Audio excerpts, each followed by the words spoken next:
And welcome to another interesting episode of the Fresh Juice Pod. This is a show where we talk about beauty, lifestyle, fashion, politics, and every single thing that interests you. On the show today, I'm joined by the beautiful Rose Nkirika Nwako, and we'll be talking about the real estate industry. Hi, Rose. Hi everyone, how are you guys doing today? We're definitely fine. Almost everybody wants to go into real estate. It's like, Yeah. oh, that's where the money bag is, and all of that. So before we dive deep in, please tell us a bit about yourself. Okay, thank you for asking. My name is Nkirika Rhodes. I'm a real estate agent, and I also am a serial entrepreneur as well. I own a technology company where I provide essential LED lights for cars, homes, and beauty. So colored LED lights, I provide new generation technology versions of that. I have a private jet booking company that I also have established. We provide private jets for high-end clients and everything. And just like that, I do business here and there. But yeah, I'm big on real estate. Oh, okay. Yeah. So tell us about your journey. How long have you been on real estate now? I've been doing real estate for 3 years now. Oh, interesting. So tell us your journey through real estate. It's been one of the most invigorating. When something is just like very different. It's not like no day is the same with real estate. It's not like a business that you can foresee your circumstances. It's really like the most unexpected outcome kind of business, right? You don't really know what you would get out of it, but you just have to keep trying. That's how real estate is. But the real estate market in Lagos is definitely different. It's very like wild and wide, right? You have thorns of agents trying to get this for their property, for their clients, but sometimes you don't even know if these clients are legitimate. Yeah. But what you can only do is try to help, right? So it's really a thing where I would say for you to join real estate, you have to like make up your mind to join, and like it's something that's going to take like everything for you to focus on it. But once you can navigate your foundation in it, that way you can now have a balance. But without having a foundation, everything is going to feel like, oh my god, I'm trying. It's going to feel a lot initially. But that foundation and like finding your balance is super important. Yeah, super important. Yeah. I saw a tweet where somebody said that, oh, everybody wants to go into real estate until it takes you 10 years to sell one property. Yeah. I mean, that's what you agents sell to us, to be honest. Oh, buy this property, and after 2 years, it appreciates, and you can sell it like double the price, and all of that. But do you think there's like, for every single thing that we hear about real estate, we are not in there, right? Do you think that everything is like glitz and glam the way it's being sold to us on social media? It's definitely not glitz and glam. I feel like generally with practically a lot of things in life, nothing is as it seems. And like I feel like once you understand that you're not going to be too surprised with things. Nothing is always glitz and glam, especially not in Nigeria, and now especially not in real estate, right? Not in real estate, yeah. So that's one of the things you must first understand. You must understand who you're working with. I think glitz and glam comes from like the methods of operation. If you're working with the right personnel, the right structure, the right, you basically have to know what you're doing. You can't ever assume. Yeah, in real estate, assumptions is like one of the fastest killers. Because imagine like a very fast moving plane, and then that plane is moving based off assumptions, or like they're just saying, oh, maybe there won't be any plane that will hit me. So you can't assume. You You can't. need to really Yeah. know what you're doing. Yeah. You can't have big knowledge, it Yeah. has to be full and all. So there's this ongoing conversation on purchasing properties, right? Yeah. Whether you're renting or you're buying, how agents or land or house owners generally take advantage of people, when it comes to that. A lady came on social media one time and she was like, oh, she wanted to rent an apartment, and she just wanted to rent like a 2-bedroom apartment. Somebody took her around houses around Ikate and Chisco, and it's like they told her, the first house she went to, she said they told her it's 10 million naira. And then she said, oh, let me go back home and think about it. She called the agent that same evening, and then he told her it's 12 million naira. That's, oh, the house owner just increased it to like 2 million naira. So are there like policies and regulations that we, the consumers, don't know about on how pricing is being regulated? Because it's crazy. Like, if you hear the amount of the amounts like so many houses are going for, and you're just like, I just want 1-bedroom apartment, I just want 2-bedroom apartment. Why is this cost?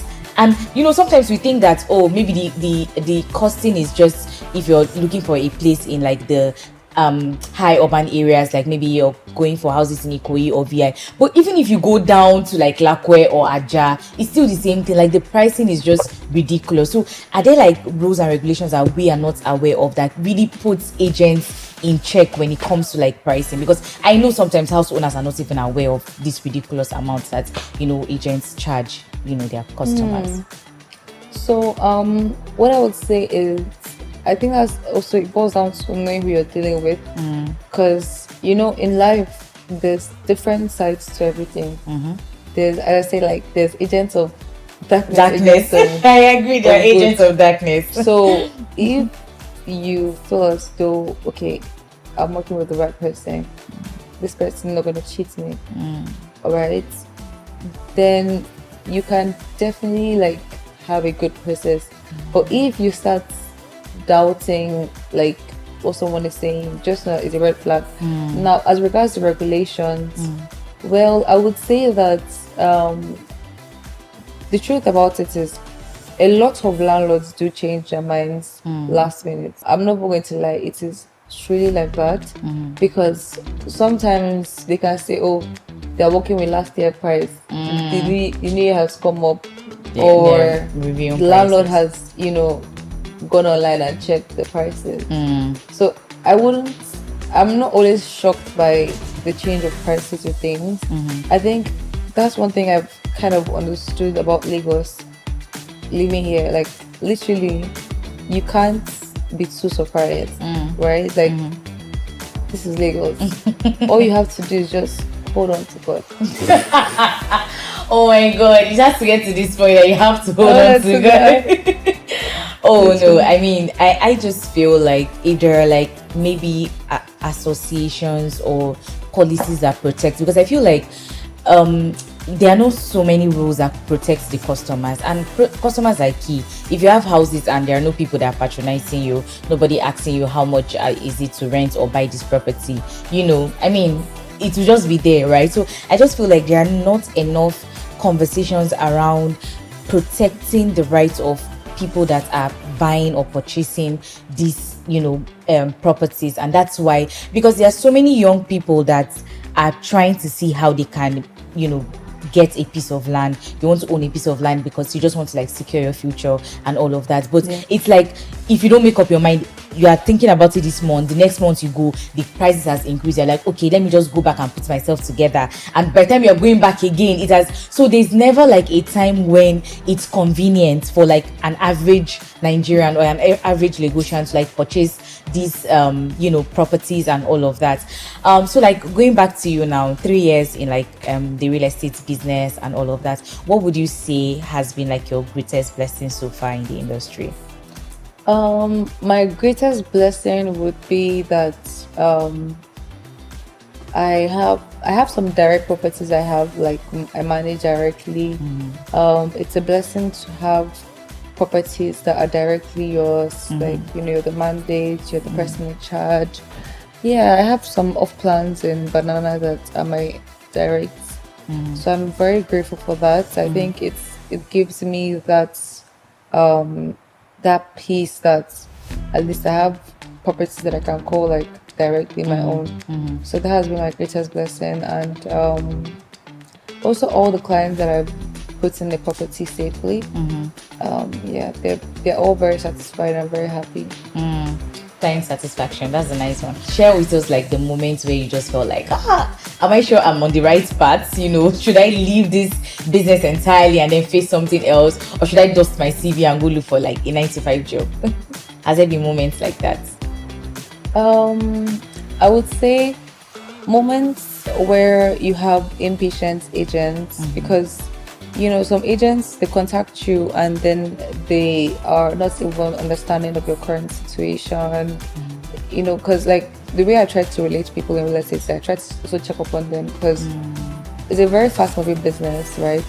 But emotionally, how is the person that is moving this business? So when I try to call people, I try to like check up on them. But some other agents, they can just call you middle of the night, after work hours. They don't really care how the agent feels. Like some clients, they contact me, they want to inspect properties by 6 o'clock. They want to inspect on Sunday. Like they don't actually care about the fact that people have schedules. They think that we're just like people that you can just run over and not really be accountable to how they treat us and everything. But that's why you must just know who to work with. Like regardless, it's not even about the money at this point. How are you actually treated as a person? So I think my biggest problem would be like agents that are very like parasitical in nature. They just are parasites. Like they don't care. They just want to like get what they want, even if it hurt your feelings or not. So that's the most. Okay, interesting. So would you say that, if you're talking about industries where there's like serious money right now, right? Yeah. Would talk about like oil and gas and all of that. So would you say real estate in probably the next 10 years is like going to be like the new oil and gas industry? That's where like the money would come from. That's where Nigeria will make, or government will make like a lot of money from. Would you say that? I feel like the truth about life is the real estate market right now is not even getting any better. Like I don't believe that the pricing is getting easier.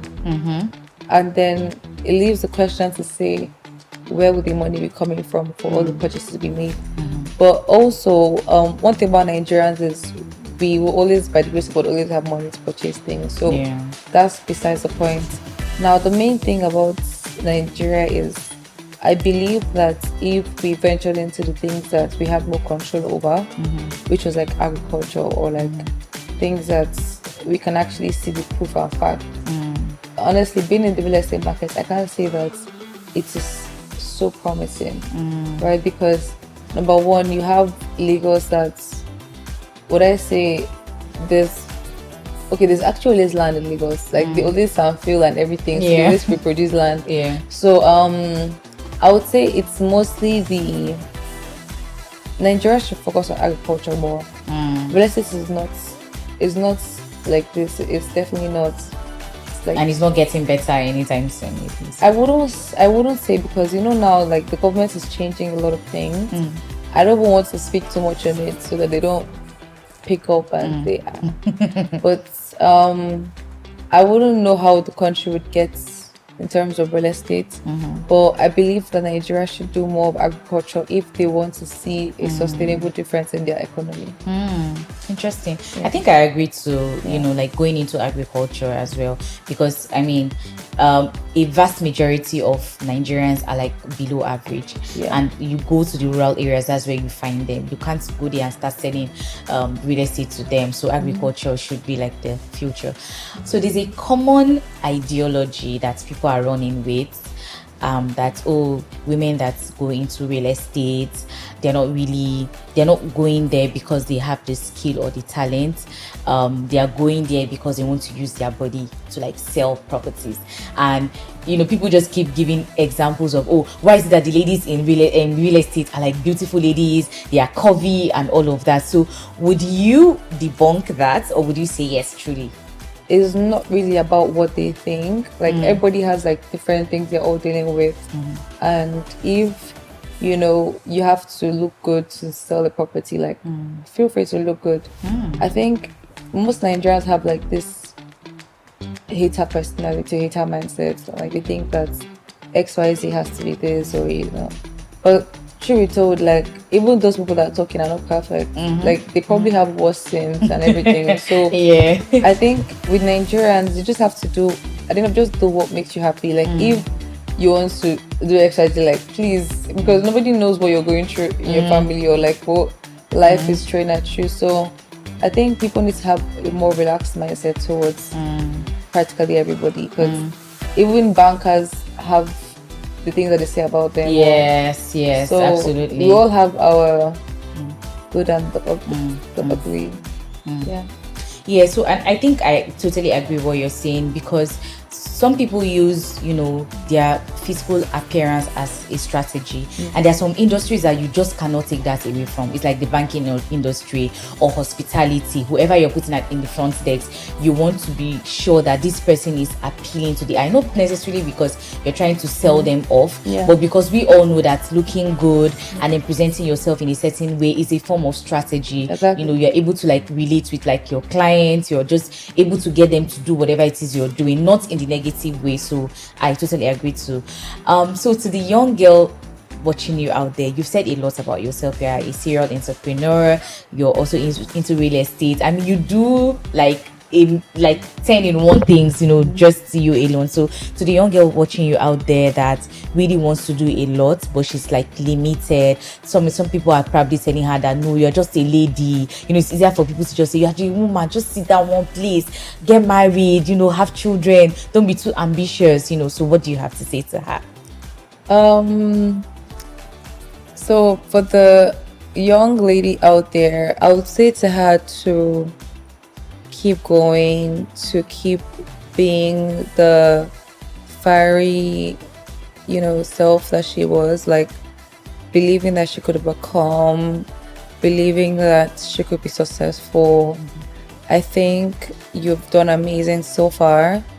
Every step that you've taken has taken you to this point, and I'm super proud of you, and do not even regret anything.